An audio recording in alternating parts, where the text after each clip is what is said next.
नमस्कार। प्रादेशिक समाचार के साथ मैं पूनम केरकेट्टा। पहले मुख्य समाचार। कोरोना संक्रमित राज्य के शिक्षा मंत्री जगन्नाथ महतो को बेहतर इलाज के लिए एयर एम्बुलेंस से ले जाया गया है चेन्नई। देश में कोविड-19 के संक्रमण की राष्ट्रीय दर घटकर 8% से कम हुई। दुमका और बेरमो उपचुनाव के लिए किसी उम्मीदवार ने नहीं लिया नाम वापस। दुमका में 12 और बेरमो में 16 अभ्यर्थी चुनाव मैदान में। और शारदीय नवरात्र के दूसरे दिन आज देवी दुर्गा के चंद्र घंटा स्वरूप की गई पूजा अर्चना। और अब समाचार विस्तार से। कोविड-19 महामारी के खिलाफ देश एकजुट होकर लड़ रहा है। आप भी हमारे साथ सुरक्षा और बचाव के 3 आसान एहतियाती उपायों का संकल्प लें। मास्क पहने, 2 गज की दूरी है जरूरी, सुरक्षित दूरी बनाए रखें, हाथ और मुंह साफ रखें। कोविड संक्रमण से ग्रस्त राज्य के शिक्षा मंत्री जगन्नाथ महतो को आज शाम बेहतर इलाज के लिए एयर एम्बुलेंस से चेन्नई के एमजीएम अस्पताल ले जाया गया। इनका इलाज रांची के मेडिका अस्पताल में किया जा रहा था, जहां उनकी हालत स्थिर बनी हुई थी। फेफड़े में संक्रमण की समस्या बढ़ने पर चिकित्सकों के दल ने उन्हें बाहर ले जाने की सलाह दी। वे पिछले 20 दिनों से अस्पताल में अपना इलाज करा रहे थे।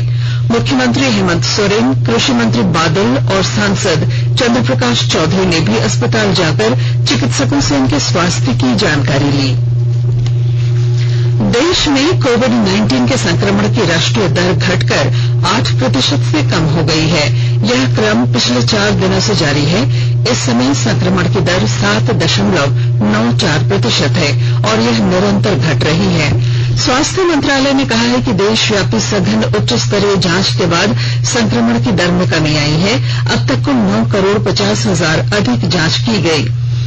जांच, निगरानी, घरों और अस्पतालों में प्रभावी उपचार से कोविड महामारी के विरुद्ध लड़ाई में सकारात्मक परिणाम आ रहे हैं। मंत्रालय ने कहा है कि इन उपायों से मृत्यु दर में भी कमी आई है। देश में संक्रमित मामलों में निरंतर कमी आ रही है। पिछले 3 दिनों में संक्रमित मामलों की संख्या 8 लाख से कम हुई है। संक्रमित मामलों की संख्या 7,72,000 है, जो देश में संक्रमित संख्या का लगभग 10.23% है। इधर राज्य में अब हर दिन नए कोरोना मरीजों की संख्या 500 से कम हो गई है। कल राज्य में 385 नए कोरोना पॉजिटिव मिले। इसके साथ ही अब कुल संक्रमित मरीजों की संख्या 96,352 हुई है। हालांकि कल राज्य भर में 452 मरीज ठीक भी हुए। इसमें रांची के 173 मरीज शामिल हैं। इसके साथ ही राज्य में अब तक 89,011 मरीज ठीक हो चुके हैं।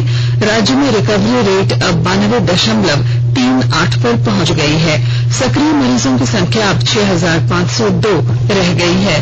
पिछले 24 घंटों के दौरान कोरोना से राज्य भर में 7 मौतें भी हुई। राज्य के स्वास्थ्य एवं परिवार कल्याण विभाग द्वारा राज्य में कोविड-19 के प्रबंधन में कीटाणु शोधन का इस्तेमाल नहीं करने का परामर्श जारी किया गया है। स्वास्थ्य विभाग द्वारा जारी परामर्श में कीटाणु शोधन को शारीरिक और मनोवैज्ञानिक रूप से नुकसानदेह बताया गया है। आकाशवाणी का समाचार सेवा प्रभाग आज अपने फोन इन कार्यक्रम में हिंदी और अंग्रेजी में कोविड-19 पर विशेष परिचर्चा प्रसारित करेगा। इसमें लेडी हार्डिंग मेडिकल कॉलेज के श्वसन रोग विभाग के अध्यक्ष प्रोफेसर डॉक्टर तन्मय तालुकदार भाग लेंगे। यह कार्यक्रम आज रात 9:30 बजे से FM गोल्ड और अतिरिक्त मीटरों पर सुना जा सकेगा। श्रोता हमारे टोल फ्री नंबर 1800-115767 पर फोन कर विशेषज्ञ से सीधे सवाल पूछ सकते हैं। लैंडलाइन नंबर 011-2331-4444 पर भी सवाल पूछे जा सकते हैं। प्रधानमंत्री नरेंद्र मोदी ने कहा है कि बुनियादी ढांचे में वृद्धि और संगठनात्मक सुधारों से देश में उच्च शिक्षण संस्थानों में पारदर्शिता और स्वायत्तता आई है। प्रधानमंत्री ने एक समारोह को वर्चुअल माध्यम से संबोधित करते हुए कहा कि सरकार द्वारा बड़े पैमाने पर किए गए गुणात्मक सुधारों से भारत उच्च शिक्षा के क्षेत्र में वैश्विक केंद्र बनेगा और हमारे युवा प्रतिस्पर्धी बनेंगे, जिससे वे दूसरों के मुकाबले बढ़त ले सकें। श्री मोदी ने कहा कि शिक्षण संस्थानों को अपनी जरूरतों के अनुसार निर्णय लेने में अधिक स्वायत्तता दी गई है।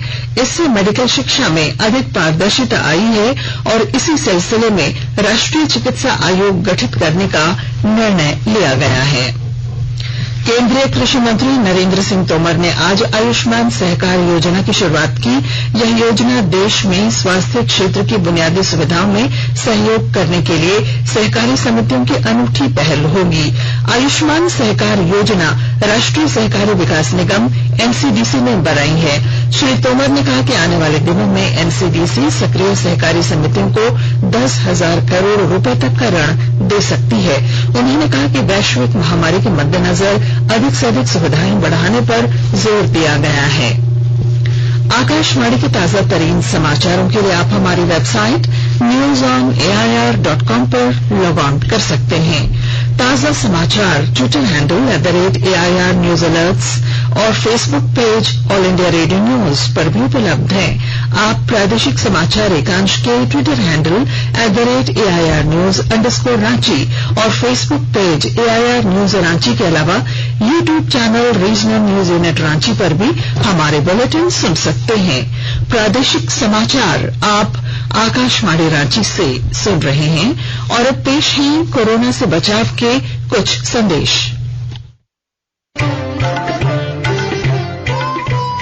कोविड-19 से बचाव और सुरक्षित रहने के 3 उपाय। मास्क लगाएं, 2 गज दूरी है जरूरी, सुरक्षित दूरी रखें, हाथ और मुंह साफ रखें। कोविड-19 महामारी के खिलाफ देश एकजुट होकर लड़ रहा है। आप भी हमारे साथ सुरक्षा और बचाव के 3 आसान एहतियाती उपायों का संकल्प लें। मास्क पहने, 2 गज की दूरी है जरूरी, सुरक्षित दूरी बनाए रखें, हाथ और मुंह साफ रखें। राज्य की 2 विधानसभा सीटों दुमका और बेरमो के लिए कराए जा रहे उपचुनाव के लिए आज नामांकन पत्र वापस लेने के लिए आखिरी दिन किसी उम्मीदवार ने अपना नाम वापस नहीं लिया। इस तरह अब दुमका में 12 और बेरमो में 16 अभ्यर्थी चुनाव मैदान में रह गए हैं। इन दोनों सीटों पर 3 नवंबर को वोट डाले जाएंगे और 10 नवंबर को वोटों की गिनती की जाएगी। दुमका सीट से झारखंड मुक्ति मोर्चा ने बसंत सोरेन को अपना उम्मीदवार बनाया है।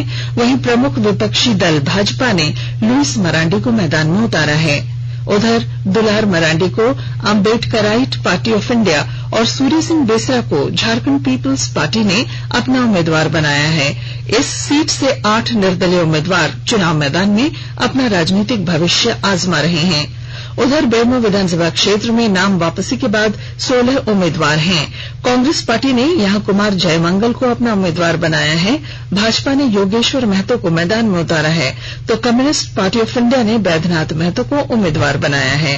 लालचंद महतो बहुजन समाज पार्टी के उम्मीदवार हैं। बेरमो सीट के लिए हो रहे उपचुनाव में 7 निर्दलीय उम्मीदवार चुनाव मैदान में हैं। मंत्री रामेश्वर उरांव ने आज बेरमो विधानसभा क्षेत्र के जरीडीह में पार्टी कार्यकर्ताओं के बीच चुनावी चर्चा की। उन्होंने कहा कि पार्टी कार्यकर्ता अपने अपने क्षेत्र में जाकर रघुवर सरकार के पिछले 5 वर्षों और हेमंत सरकार के 10 महीनों के कार्यों को जनता के बीच रखें। राज्य के पुलिस महानिदेशक MV राव ने कहा है कि अपराधियों को हर हाल में कानून के दायरे में लाया जाएगा। श्री राव ने कहा कि गड़बड़ी करने वालों के खिलाफ कठोर कार्रवाई की जाएगी। वे आज धनबाद जिले के पुलिस अधिकारियों के साथ अपराध से जुड़े मामलों की समीक्षा कर रहे थे। उन्होंने बताया कि संगठित अपराध करने वालों के खिलाफ बहुत ही कठोर कार्रवाई करने का निर्णय लिया गया है। वैसे लोगों की सूची भी बनाई जा रही है जो विभिन्न तरह से संगठित अपराधों में शामिल रहे हैं। डीजीपी ने कहा कि वैध स्रोत के बिना धनवान बने लोगों की भी जांच करने का निर्देश दिया गया है। देवघर जिले में साइबर पुलिस टीम ने गुप्त सूचना के आधार पर सारठ और पत्थरदा क्षेत्र में छापेमारी कर 18 साइबर अपराधियों को गिरफ्तार किया है। गिरफ्तार अपराधियों के पास से 43 mobile, 54 SIM card, 32 passbook, 14 ATM समेत कई आपत्तिजनक सामग्री भी बरामद की गई है। पुलिस अधीक्षक अश्विनी कुमार सिन्हा ने बताया है कि गिरफ्तार अपराधियों के पास से 96,000 रुपए के अलावा एक कार और एक मोटरसाइकिल भी बरामद की गई। पलामू के डाल्टनगंज रांची मुख्य मार्ग पर आज सतबरवा थाना क्षेत्र के बकोरिया के चरवाडीह में एक साथ 3 वाहन की आपस में टक्कर हो गई। इस हादसे में एक कंटेनर के पलट जाने से उसमें ले जाए जा रहे 6 पशुओं की मौत हो गई। इसके अलावा एक युवक की भी घटनास्थल पर ही मौत हो गई। शारदीय नवरात्र का आज तीसरा दिन है। इस दिन देवी दुर्गा के चंद्रघंटा स्वरूप की पूजा की जाती है। रांची समेत राज्य के सभी दुर्गा पूजा समितियों ने कोरोना संक्रमण को देखते हुए सरकार के निर्देश के अनुसार पूजा आयोजित करने का निर्णय लिया है। पूजा पंडालों में भीड़ न जुटाने की पूरी तैयारी की जा रही है। रांची महानगर दुर्गा पूजा समिति के आयोजकों ने कहा है कि पूरे विधि विधान से पूजा की जाएगी और प्रशासन द्वारा दिए गए सभी निर्देशों का पालन किया जाएगा। दुर्गा पूजा में सुरक्षा व्यवस्था दुरुस्त रखने के लिए रांची के वरीय पुलिस अधीक्षक सुरेंद्र कुमार झा ने सभी थाना प्रभारियों को अपने अपने क्षेत्र में लगातार भ्रमण करने का निर्देश दिया है। श्री झा ने बताया कि ड्रोन और सीसीटीवी कैमरे से 24 घंटे निगरानी की जाएगी। रैफ और क्यूआरटी किसी भी आपात स्थिति के लिए निपटने के लिए तैयार रहेगी। और अब संक्षिप्त खबरें। लोहरदगा जिले में नकली और मिलावटी मिठाइयां बेचने वालों के खिलाफ जिला प्रशासन ने सख्ती बरतनी शुरू कर दी है। त्योहारों के दौरान मिठाई की गुणवत्ता बनी रहे तथा मिठाई में किसी प्रकार का मिलावट न हो। इसके अलावा गुटखा, पान मसाला और अन्य नशीले पदार्थों की बिक्री न हो, इसके लिए एक जांच दल का गठन अनुमंडल पदाधिकारी द्वारा किया गया है। रामगढ़ जिले के सामुदायिक स्वास्थ्य केंद्र मांडू में स्वास्थ्य कर्मियों के लिए लकवा, खसरा, गलघोंटू, काली खांसी, नवजात टिटनस सहित कई बीमारियों को लेकर प्रशिक्षण दिया गया। इस दौरान स्वास्थ्य कर्मियों को नवजात बच्चों में विभिन्न रोगों को पहचानने और टीकाकरण के माध्यम से उनके उपचार के संबंध में विस्तार से जानकारी दी गई। जामताड़ा मेहजाम मुख्य सड़क के बोदमा गांव के पास एक मालवाहक वाहन की चपेट में आने से एक मोटरसाइकिल सवार युवक की मौत हो गई। घटना के बाद ग्रामीणों ने मुख्य सड़क को कई घंटों तक अवरुद्ध कर दिया। ग्रामीण मुआवजे की मांग कर रहे थे। बाद में प्रशासनिक अधिकारियों के हस्तक्षेप के बाद आवागमन चालू किया जा सका। और अब बुलेटिन के आखिर में मुख्य समाचार एक बार फिर। कोरोना संक्रमित राज्य के शिक्षा मंत्री जगन्नाथ महतो को बेहतर इलाज के लिए एयर एम्बुलेंस से ले जाया गया है चेन्नई। देश में कोविड-19 के संक्रमण की राष्ट्रीय दर घटकर 8% से कम हुई। दुमका और बेलमो उपचुनाव के लिए किसी उम्मीदवार ने नहीं लिया है नाम वापस। दुमका में 12 और बेरमो में 16 अभ्यर्थी चुनाव मैदान में। और शारदीय नवरात्र के तीसरे दिन आज देवी दुर्गा के चंद्रघंटा स्वरूप की गई पूजा अर्चना। और इसके साथ ही आकाशवाणी रांची से प्रादेशिक समाचार का ये बुलेटिन समाप्त हुआ। नमस्कार। घर में रहिए, सुरक्षित रहिए और सुनते रहिए आकाशवाणी।